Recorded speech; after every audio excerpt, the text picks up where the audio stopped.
자, 여러분들 안녕하십니까? 반갑습니다. 찍상투자입니다. 어떻게 평안한 주말 다들 잘 보내셨습니까? 가을의 절정인 것 같습니다. 휴일 잘 쉬셨고 저희는 내일부터 또 성투해야죠. 자, 다음 주에도 성투하길 기원하면서 제가 몇 가지 약간 여러분들이 궁금해하실 것 같아서 제가 설명을 좀 드리려고 왔습니다.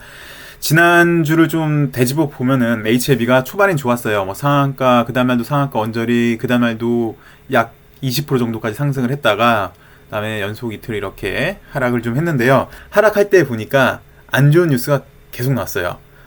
대주주가 지분을 팔았다고 하더라. 꼭대기에서 그것도 이런 루머가 돌았고요.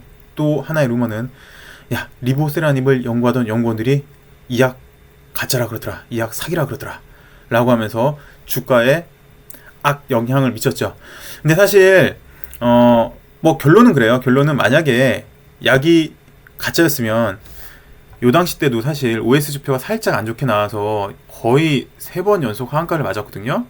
그랬으면은 당연히 아마 금요일날도 최소 이것 빠지고 끝나진 않았을 거예요. 연구원들이 도망갔다 치면은. 그리고 뭐 막말로 에스모의 평가하는 집단들은 연구원보다 더 못할까요? 저는 그렇게 생각하지 않는데요. 어쨌든 만약에 그런 게 정말 사실이었으면 이거는 마이너스 16%가 아니었을 거예요. 단기 급등에 대한 불안감, 일부러 투매를 유도를 시킨 것 같아요. 그래서 한번 오늘 그래 한번 이참에 우리 그러면 FDA에서는 어떻게 승인을 해주는지 최근 FDA 승인 경향을 한번 살펴보도록 할게요. 사실 여러분들이 잘 알고 계시겠지만 리보세라닙이 약간 단점이 있긴 있어요. 한번 보도록 할게요. 어떤 단점이 있는지 그리고 어떻게 대응하고 있는지. 요거죠. 리보세라닙 임상 3상 OS 결과 놓고 업계 의견이 분분하다. 한번 읽어보도록 하겠습니다. 리보세라닙이 임상 상상 결과를 발표하자 전체 생존기간 OS 데이터를 두고 업계에서는 의견이 분분했다. HLB가 공개한 임상 3상 결과 리보세라닙을 투약한 환자의 OS는 5.78개월이었다. 가짜약을 투여한 환자는 5.13이었다. 어느 정도 성과는 있네요. OS는 치료 시작 후부터 사망에 이르는 기간으로 리보세라닙은 기존 유한 3차 치료제인 론서프 5.7개월이요. 약간 비슷하네요. 리보세라닙이랑 옵티모 5.16 소폭 우위네요. 보다는 길게 나타났다. 하지만 문제는 리보세라닙 투여군이 OS 절대값이 아니라 위약을 복용한 대조군과의 격차다. 리보세라닙 투약군과 위약 대조군의 격차는 0.65, 론서프는 2.1, 옵티모는 1.2 개월보다 낮게 나왔네요. 이게 유일한 단점이죠. 근데 이거는 제가 좀 이따 다시 설명을 드릴게요. 그래서 리보세라닙을 공격하고 싶어하는 쪽들 혹은 리보세라닙에 대해서 의구심을 품는 쪽들은 리보세라닙 투약군, 다음에 대조군의 격차가 너무 적다는 거예요. 그래서 이게 과연 효과가 있고 미 FDA에서도 승인을 해줄까? 라는 의심이 작용하는 거죠. 그래서 전체 생존기간이 가장 중요한 1차 지표가 맞습니다. 그래서 이 1차 지표, 그러니까 FDA에서도 OS가 가장 중요한 1차 지표가 맞습니다. 그래서 1차 지표에서 유효성을 입증하지 못했기 때문에 신약 허가는 어려울 것이라는 전망이 나온다라는 뭐 이런 약간 안 좋은 뉴스도 있었고, 요런 뉴스를 기반으로 해서 가짜래, 연구들 다 도망갔대 라는 얘기가 있었죠. 이제는 HLB 회사 측 반응에 대해서 살펴보도록 하겠습니다. HLB 측은 OS 외 다른 지표는 탁월하다 강조하면서 자신감을 보이고 있는 상황이다. 리보세라닙의 임상 상상 결과 암이 커지지 않고 환자가 생존하는 기간인 무진행 생존기간 PFS, 이거는 리보세라닙의 장점입니다. 2.83개월이었다. 경쟁 약물인 론서프, 옵티모 2개월, 1.6개월보다 좋았다. 근데 사실 론서프만 경쟁 상대로 봐야 되겠죠. 옵티모보다는. 어쨌든 종양이 완전히 소멸되는 완전관해 2건 있었다. 이거기 때문에 이 말은 제가 한번 정리를 해드려 볼게요. 리보세라닙이 OS는 좋지 않았는데 결과 변수인 무진행 생존 기간이 더 길다는 거예요. 이거는 장점이란 얘기예요.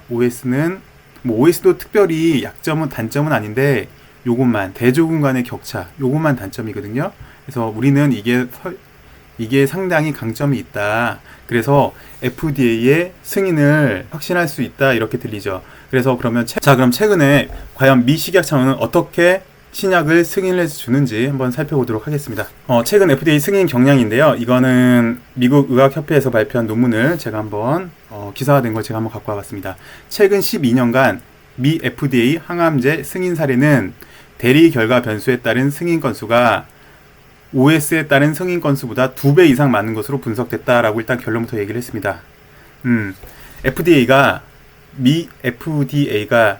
좀 전에 말씀드렸던 리보세라님의 유일한 단점 중에 아주 작은 단점, OS 지표가 낮게 나왔는데, 여기를 보니까 최근 12년간의 결과를 보니까 OS 지표보다는 다른 지표가 2배 이상 더 많은 것으로 분석됐다. 대리 결과 변수, OS 지표보다는 대리 결과 변수가 훨씬 더 많은 것으로 분석됐다라고 일단 결론을 내렸습니다. 분석에 따르면 항암제 임상시험에서 전체 생존기간, 이게 OS죠.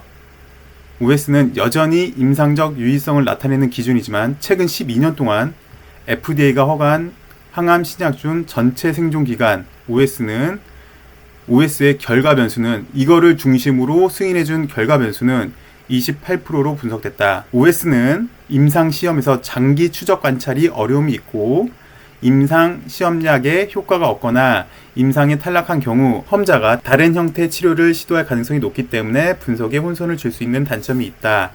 이 단점 때문에, 지금 말씀드린 이 OS의 단점 때문에 이거를 최종적인 결과 변수로 사용하는 데는 28%밖에 안 됐다는 얘기예요. OS가, 그래, 리보세라님 너네 OS 안 좋다며. 너네 그거 약 가짜라니까? 그런데 최근 FDA 승인 경향을 보니까요, OS로만 판단하기에는 28%인데 30%도 채 안 되는데 과연 그게 문제일까? 라고 저는 지금 얘기를 드리고 있는 거죠. 그러면서 하는 얘기가, 지금 다시 보면은 OS뿐만 아니라 다른 대리 결과 변수를 한번 살펴보도록 하겠습니다. OS 외 반응률, 무진행 생존 기간 등 대리 결과 변수로 신약 허가를 승인해준 비중은 최근 12년 동안 허가받은 항암 신약의 72%를 차지한 것으로 나타났다. 그러니까 OS, 반응률, 무진행 생존 기간이 있다면 OS를 근거로 해서 승인해준 경우는 28%, 반응률은 38%, 무진행 생존 기간은 34%. OS가 절대적인 변수는 아니다라는 이야기가 되겠죠. 그래서 뭐 조심스럽게 예상을 하건대, 뭐 조심스럽게 예상이 아니라 회사 측에서도 이 지표가 좋게 나오니까, 무진행 생존 기간 PFS가 좋게 나오니까 이걸로 약간 어필을 할 수 있겠죠? 또 하나가 더 있네요. FDA의 1992년 신속 허가 규정들.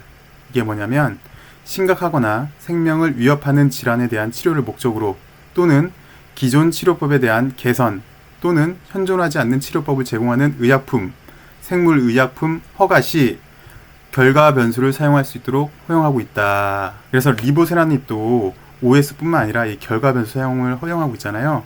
예, 가능할 것 같아요. 그래서 리보세라닙도 이 결과 변수, 반응률, 무진행 생존 기간을 허용하고 있기 때문에 OS가 나쁘다고 해서 꼭 식약청에서는 허가를 안 해주거나 그러지는 않습니다. 그래서 부연 설명인데요. 이 조건 하에서 FDA는 임상적 유의성을 예상하기에 논리적으로 타당한 대리 결과 변수, 이거죠. RR, 반응률, 무진행 생존 기간, 대리 결과 변수 효과에 근거해 의약품을 허가할 수 있다.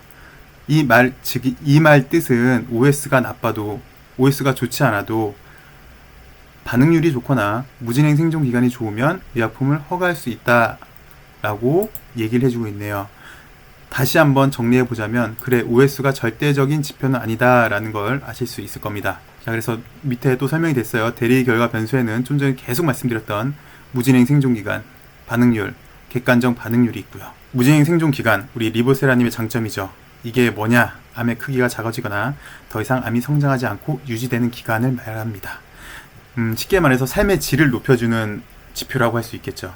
그래서 PFS는 종양 크기의 변화를 반영해 직접적인 항암 효과를 확인할 수 있고, 추가 치료로 인한 분석의 혼선을 배제할 수 있기 때문에 적절한 임상시험 결과로 평가받고 있습니다. 최근에 과연 어떤 것들이 OS 지표가 아닌 대리 결과 변수에 의해서 허가가 되는지 한번 살펴보도록 하겠습니다. 진행성 담도암, 전이성 유방암, 위장관 기질 종양에서는 무진행 생존 기간이 OS를 대체할 수 있다고 보고가 됐네요. 자, 두 번째, 무진행 생존 기간을 결과 변수로 신약 허가를 받은 사례는 악시티닙, 파조파닙 있고요. 하물며 세 번째는 트라벡테틴은 OS가 통계적 유의성을 확보하지 못했지만 무진행 생존기간이 통계적 유의성을 입증해 시작 허가를 받은 경우도 있었습니다. 이렇게. 자, 어제 시장에서는 죄송합니다. 금요일날 시장에서는 리보세라닙은 약이 가짜야. OS 지표가 너무 안 좋게 나왔어. 그런데 지금까지 살펴보니까 OS 지표가 절대적인 지표도 아니고 하물며 OS가 안 좋아도 지금 보니까 OS가 통계적 유의성을 확보하지도 못했지만 신약 허가를 받은 적도 있네요. 그리고 무진행 생존기간 이것을 결과 변수로 신약 허가를 받은 경우도 있고요. 무진행 생존기간이 OS를 대체할 수도 있다라는 게 나왔네요.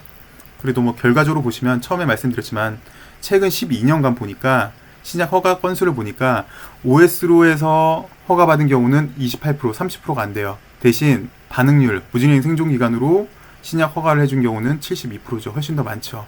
그러니까 어제 금요일날 오후에 나왔던 찌라시는 약간 문제가 있는 것 같습니다. 이렇게 한번 최근 FDA 승인 경량에 대해서 알아봤고요. 그러면 대표적으로 어떤 작품이 있었는지 한번 살펴보도록 하겠습니다. 자, 렌비마인데요. 렌비마는 간암 1차 치료제고요. 리보세라닙이랑 비교할 만한 가치가 충분히 있는 것 같아요. 비슷한 점이 상당히 많이 있는 것 같아서 한번 제가 비교를 해보도록 하겠습니다. 렌비마 결국은 미 FDA 승인을 받았고요. 첫 번째 렌비마는 넥사바 이후 10년 만에 출시된 약입니다. 표적 항암제이고요. 원래 있었던 넥사바에 비해서 OS 전체 생존 기간은 약간 우세했어요. 그러니까 리보세라닙도 지금 마찬가지잖아요. 론서프보다 약간 우세하잖아요, 그죠? 이거 비슷한 점이고, 또 렌비마가 원래 있었던 넥사바 대신 무진행 생존 기간이 2배 이상 좋았고요. 밑에 말씀을 드렸는데 리보세라닙도 무진행 생존 기간이 론서프보다도 우수해요. 그리고 대조군보다도 훨씬 우세해요. 하물며 완전 간에도 나왔어요. 2건이나. 그래서 보면은 렌비마랑 세 번째 관점입니다. 무진행 생존기간 얘도 높았고 리보세라닙도 무진행 생존기간이 경쟁약 대비 우월하네요. 그리고 OS는 여기도 OS도 마찬가지지만 OS는 경쟁약 대비 소폭 우위가 있다는데 공통점이 있고요. 마지막으로 객관적 반응률 ORR을 살펴보시면요. 41% 이상으로 경쟁약 넥사바 대신 마지막으로 반응률을 살펴보시면요. 원래 있었던 넥사바보다 3배 이상 월등했고요. 리보세라닙도 ORR을 살펴보시면 6.9, 대조군 0%, 론서프 4%, 대조군 2%, 옵티보 1.6%, 0%보다 훨씬 더 우세합니다. 자, 렌비마 경우를 살펴본 이유는 리보세라닙이랑 렌비마랑 비슷한데 리보세라닙도 그럼 렌비마의 전철을 따라갈 수 있을까 해서 본 거였습니다. 근데 결론 제가 드리고 싶은 말씀은 뭐냐면 원래 가장 1차 지표가 OS 지표는 맞아요. 근데 OS 지표가 절대적인 지표가 아니라는 거죠. 여태까지 살펴봤잖아요. 예전에 1차 지표가 맞았는데 지금은 OS 지표로 해서 승인해주는 결과가 허가해주는 결과가 28%밖에 안 돼요. 여타 지표를 더 많이 본다는 거죠. 근데 왜 그럼 OS 지표가 안 좋게 나오느냐 살펴보니까 사실은 그렇잖아요. 아니 뭐 정말 가슴 아픈 얘기지만 암 환자들이 단 하나의 치료만은 받지 않을 거 아니에요. 여러 가지 복합적인 치료를 받을 거 아니에요. 왜 마지막 살려고 하는 사람은 희망을 버릴 수 없잖아요. 이것도 해보고 저것도 해봐야 되잖아요.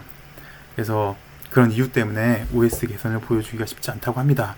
뭐 뿐만 아니라 지금 뭐 리보세라닙 뿐만 아니라 앞으로 나올 모든 신약도 이런 이유 때문에 OS 지표가 훌륭히 나오기 어려울 걸로 예상이 되고 그렇기 때문에 여태까지 말씀드린 반응률, 무진행 생존기간 등이 더 중요한 지표가 될 수 있어 보이고요.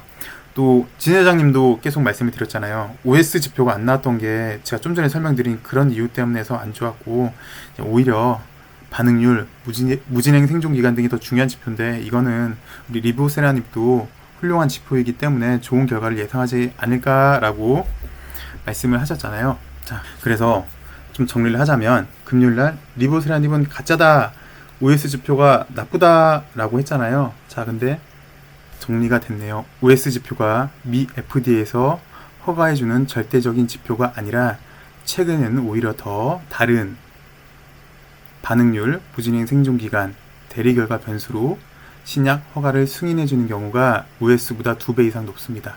그래서 금요일날 나왔던 내용은 루머라고 보시면 될 것 같습니다. 이제서야 리보세라닙이 NDA 절차의 첫 관문이라고 얘기를 해야 되나요? 아직 정식적인 NDA 절차에 오지도 않았어요. 그 전에 있는 프리 NDA 미팅을 마치고 이제 약 한 달 뒤면은 회의록을 받게 됩니다. 금요일날에 그런 루머가 나왔지만 어찌되었던 리보세라닙의 본질에는 전혀 문제가 없었습니다. 만약에 리보세라닙이 문제가 있었다면 어제 주가는, 금요일날 주가는 저 이하로 떨어졌어야 될 것 같습니다.